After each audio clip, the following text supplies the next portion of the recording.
Industry experts in the nation's power sector have lauded the decision by the Nigerian Electricity Regulatory Commission to grant MTN Nigeria and other companies licenses for electricity generation in the country. These permits will allow developers to construct, operate, maintain, and where applicable, own mini-grids with distribution capacities above 100 kilowatts and generation capacities up to 1 megawatt. TV360's Victoria Akonde has more on the story. The 2023 Electricity Act, recently signed by President Bola Ahmed Tinubu, authorizes the National Electricity Regulatory Commission (NERC) to issue multiple generation licenses to independent power producers for the generation of electricity from both renewable and non-renewable sources. The move aims to improve energy access and reliability, particularly in off-grid areas. Experts believe the licenses to MTN Nigeria and other companies for electricity generation represent a significant shift in addressing the country's power sector challenges. When you also think about it from the point of the Electricity Act that has basically decentralized the operations of the electricity sector in Nigeria, it would mean that, yes, this is a step in the right direction. We should expect more investors to come into the sector and liberalize that sector much more than what we currently have, so that we can basically have more power produced and then being supplied to consumers within Nigeria. Most of the distros will not typically extend service to rural areas because of the low returns that they get from those areas.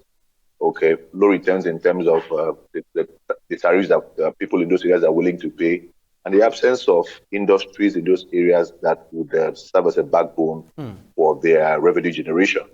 But with this new regulation now, mini-grid permit holders are allowed to now set up their plants in these underserved areas and then negotiate with them for tariffs that those areas are willing to pay.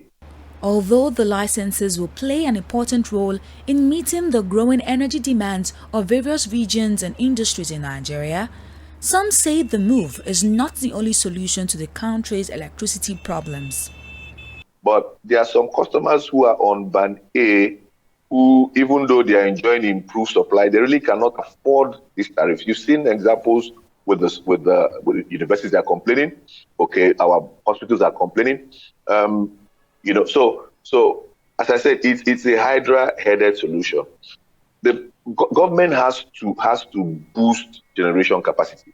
You would find that there are very many people who get power but can't really afford them, and so when you say you are increasing the price, they are bothered about the increment. Whereas we also have people who can afford who are not getting the power. So it's a multi-pronged problem, right? And I think every effort to address the problem within the sector would count for something, especially when it comes to trying to decentralize power and ensure that we have captive power generation, as it's going to be with most of these new licenses that have been issued. You then begin to see that people will begin to deal with their problems in the most decentralized but more sustainable manner.